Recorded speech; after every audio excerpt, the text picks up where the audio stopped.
வணக்கம் நண்பர்களே, நான் சிவா கோவையிலிருந்து. வழக்கம் போல தான்.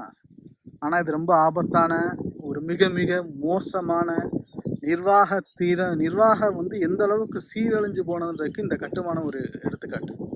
நல்லா பாருங்க, அப்படியே மலையடி வந்து முன்னாடி தெரியும். ஆனால் அது ஒரு இண்டஸ்ட்ரியை இந்த மலை பார்த்தீங்கன்னா ராஜகேசரி பேர்வழின்னு சொல்லக்கூடிய ஒரு மிகப்பெரிய இந்த மலை தொடர ஒட்டி எட்டிமடை மதுக்கரை இந்த இரண்டு சரகங்களும் ஒன்றா சந்திக்கக்கூடிய இந்த இடத்துல பார்த்தீங்கன்னா சட்டவிரோதமாக இப்படி ஒரு கட்டுமானம் கட்டப்பட்டு இருப்பது யானைகள் நடமாட்டத்திற்கு ஒரு மிகப்பெரிய தீங்கு விளைவிக்கக்கூடிய ஒரு விஷயம்.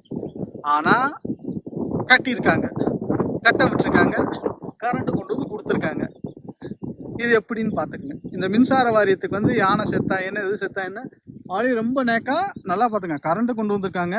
கரண்டில் யானை உரசி செத்துடக்கூடாதுக்காக கொஞ்சம் பிளாஸ்டிக் கோட்டிங் கொடுத்துருக்காங்க. அதாவது யானை வரும்னு நல்லா தெரியும். இது எந்த வகையில் அப்ரூவல் கொடுத்தாங்க யாருன்னு தெரியல. முழுக்க ஹாக்கா அப்ரூவல் வாங்கியிருக்க வாய்ப்பே கிடையாது, கொடுத்துருக்கும் வாய்ப்பு இல்லை.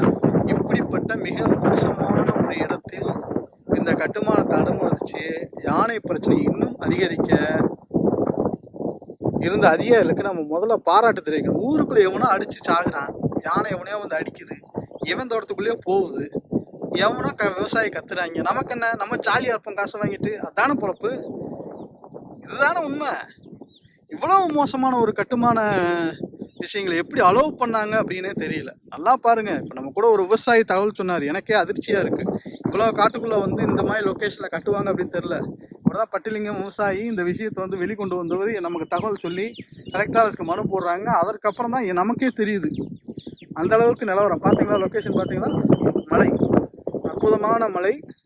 இந்த மலைத்தொடர் இங்கே இருந்து ஏதோ ஒரு குப்பைகளை கொண்டு கொட்டி ஏதோ உரந்த இருக்குன்னு பயங்கரமான நாற்ற வரவும் இவர் தேடி கொண்டு நமக்கு சொல்ல நம்ம பார்த்தா நமக்கு நெஞ்சே வலிக்கிற மாதிரி தான் இருக்கு. இவ்வளவு கேவலமான ஒரு திஸ் இஸ் ஒஸ்ட்.